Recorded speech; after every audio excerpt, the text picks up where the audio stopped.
In the top stories, government endorses putting officers' health first with new police station at Newcastle. St. Lucia places temporary ban on poultry from the United Kingdom, and India denies reprisal attacks after troops are killed in Kashmir.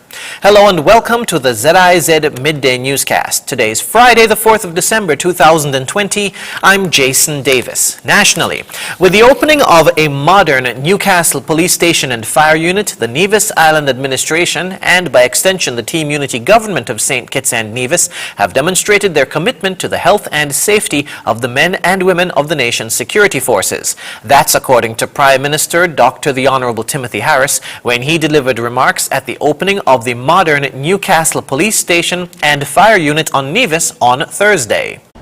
The health and safety of our security forces, and in this case our law enforcement officers as well as our fire officers, had been recognized and continue to be recognized as an essentially important factor in our crime mitigation and prevention strategies.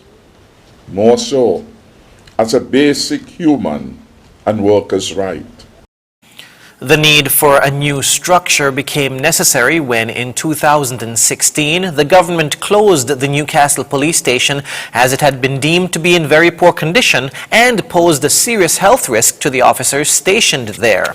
Prime Minister Harris said shortly after assuming office, his administration undertook a systematic assessment of the crime and criminality situation in the country.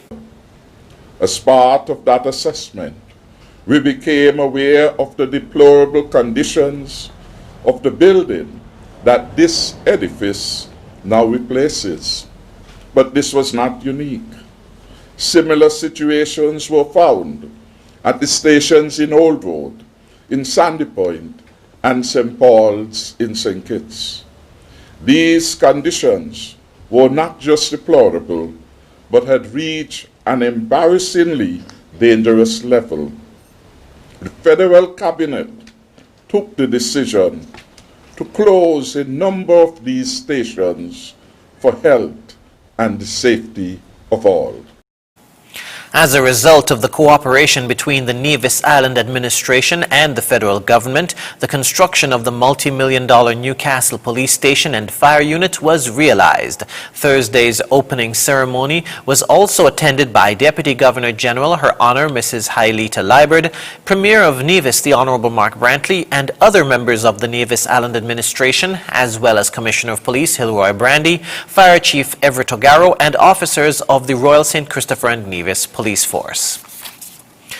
The Minister of Environment and Cooperatives has stated that Cabinet has supported the ban on single-use plastics and will possibly implement it in 2021. During the most recent edition of Working for You, Conservation Officer in the Department of Environment, Cheryl Jeffers, spoke to the implications of having such a ban. She said that in principle, Cabinet has provided that level of support for the ban on single-use plastics and has recognized that it needs to be done in a phased approach. Because there are various levels of stakeholders who will be impacted on this. I mean, we can talk about, we're speaking about Ministry of Environment and Cooperatives. The Cooperatives Department, as in terms of the agro-processors, will be significantly affected. You walk around Bastille and everyone who's trying to make a dollar selling local beverages or packaging something, and so we need to take that into consideration in terms of how will they be impacted and to what extent and what mechanisms and measures we can put in place to offset some of the challenges. Ms. Jeffers noted that the implementation of the ban will require serious behavioral changes and they expect there will be some resistance. But at the end of the day, quote, if we try to encourage and let them know that it's for the greater good of not just us but the environment, we're hoping that we can get that level of support from the general audience, end quote. The governments of St. Kitts and Nevis and the Kingdom of Eswatini signed a memorandum of understanding on the mutual waiver of visa requirements for nationals of both countries. According to a statement out of government headquarters, the memorandum of understanding was signed on the 25th of November by Her Excellency Ambassador Jasmine Huggins and His Excellency Ambassador Tammy Delamy. The MOU states that nationals from both sides with valid passports shall be exempted from visa requirements for entry into either territory for a period not exceeding 90 days, where work and study are not included. The statement said the purpose of the MOU is to promote close and frequent high-level contacts and exchanges at all levels between the two countries and thus contribute towards tourism, trade and investment promotion. The MOU shall come into force on the 24th of December. We now move to news on the regional scene. In St. Lucia, the Veterinary and Livestock Services Division is taking steps to safeguard the public from the highly pathogenic avian influenza outbreak in Europe. The division has placed temporary restrictions on the importation of fresh, chilled and frozen poultry meat from the UK in particular. More in this HTS News report. Chicken wing lovers may have to switch to another poultry product to satisfy their cravings. The Veterinary and Livestock Services Division has banned the importation of chicken from the UK due to a bird flu outbreak with immediate effect. Acting Veterinary Officer Dr. Shameen Melvin Edwin says St. Lucia mainly sources chicken wings from the UK. What we've instituted is a temporary restrictions on the importation of poultry and poultry products from the UK, as well as, of course, live birds, hatching eggs from the UK. However, the major product that we import from the UK is actually chicken wings. Chicken wings is our biggest market for, the UK is the area where we import most of our chicken wings from. So this will more than likely has some effect on our on the local market and the sale of chicken wings here. The Livestock Services Division has been in talks with importers to help them brace for shortage in chicken wings. We've had consultation with the importers. They are aware and they understand. They understand the reasoning behind these restrictions. They are quite understanding.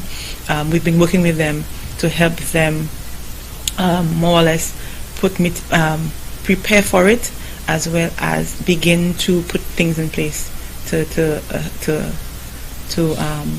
basically prepare for the impact of the ban. But it will have a big effect on their businesses again because of the UK being that major supplier of chicken wings to St. Lucia. The local poultry industry has lost one of their major markets to the pandemic. The impact on from the pandemic, the COVID pandemic, has basically been for us a loss of our market, because you can imagine the big impact on the tourism sector, and the tourism sector has been one of our major markets, and so our poultry processors have lost one of their major markets, and of course that has redounded in decreasing sales for processors. So that has been a major impact, major blow for our poultry sector in terms of the loss of sales, loss of market access because of the pandemic. Importation of live birds and hatching eggs is also banned. However, the health official believes that there will be enough eggs on the market to meet demand this holiday season. Gina Filippi, HTS News Force.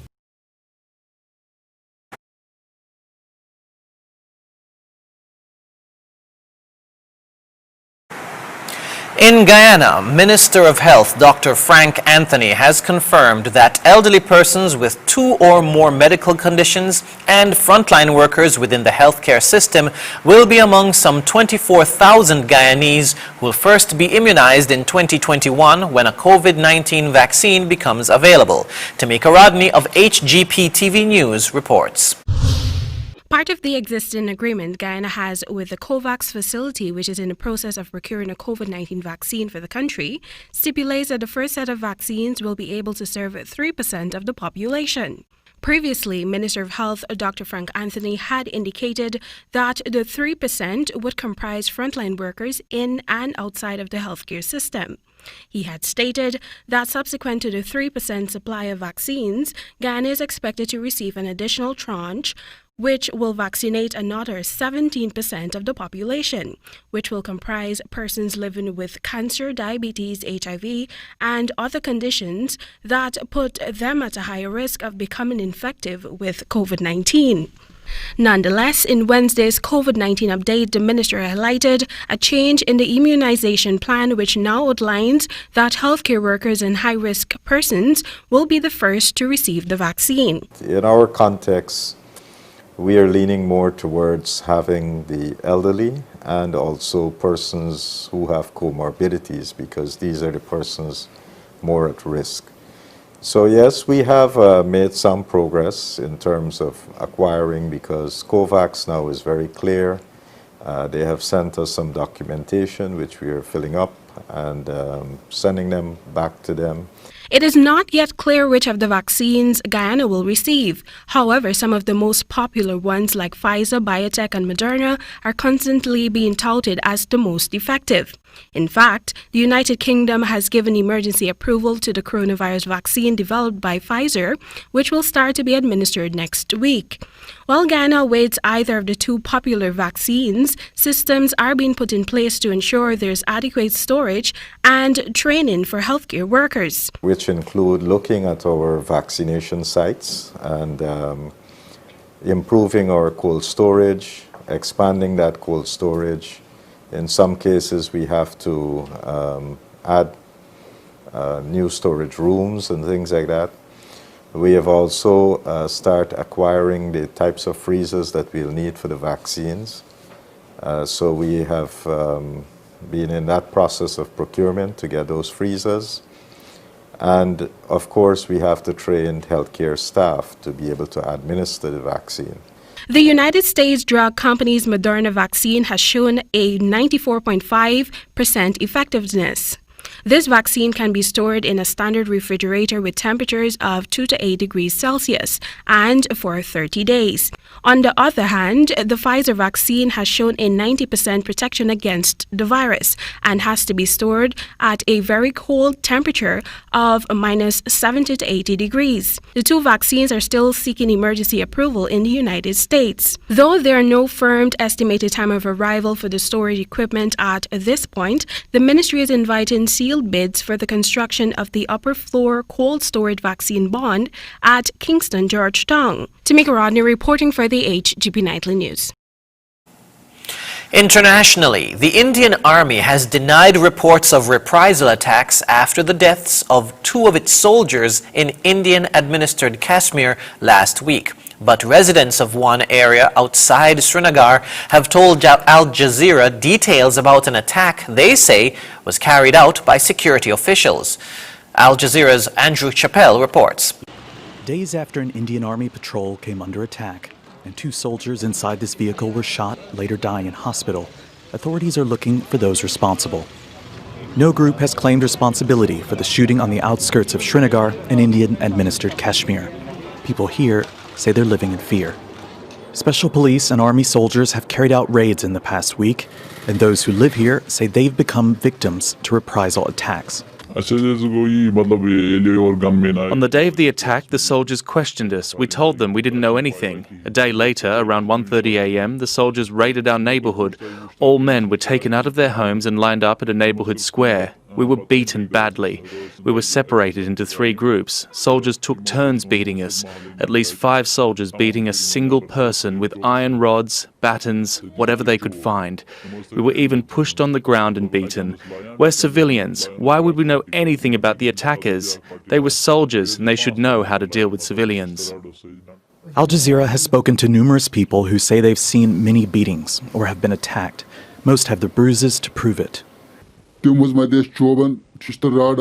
Some were tied to electric poles and beaten badly. Children were beaten in front of their parents. Sons were beaten in front of their fathers. Fathers were beaten in front of their sons. All were ruthlessly beaten. All were screaming. The women were crying and weren't allowed to move closer. They were abused too. Some say whenever they hear the army coming, they now flee their homes. An Indian Army spokesman has denied the allegations of beatings in this area. A local official from India's governing BJP says such complaints are rare. I believe if such an incident happened, we urge our High Command and the local administration to launch an inquiry to make sure it doesn't happen again, but I don't think that such an incident happened. The army is a disciplined force. If it has happened, then it needs to be investigated and the guilty needs to be punished. Services have been held to remember the 2 soldiers who were killed, as soldiers and civilians alike remain on edge in this disputed Himalayan region. Andrew Chappelle, Al Jazeera. And now for the weather. Present weather shows fair skies with a gentle breeze of 7 miles per hour from the northeast. The temperature for today is 28 degrees Celsius or 82 degrees Fahrenheit. Seas are moderate with waves of 4 to 5 feet. Expect partly cloudy skies with a 40% or moderate chance of showers for today, and tonight partly cloudy skies with a 30% or low chance of showers. Sunset today will be at 5:36 p.m., sunrise tomorrow at 6:27 a.m. And that brings us to the end of the ZIZ Midday Newscast. Join us this evening for these stories and more in detail. Thank you for tuning in. I'm Jason Davis.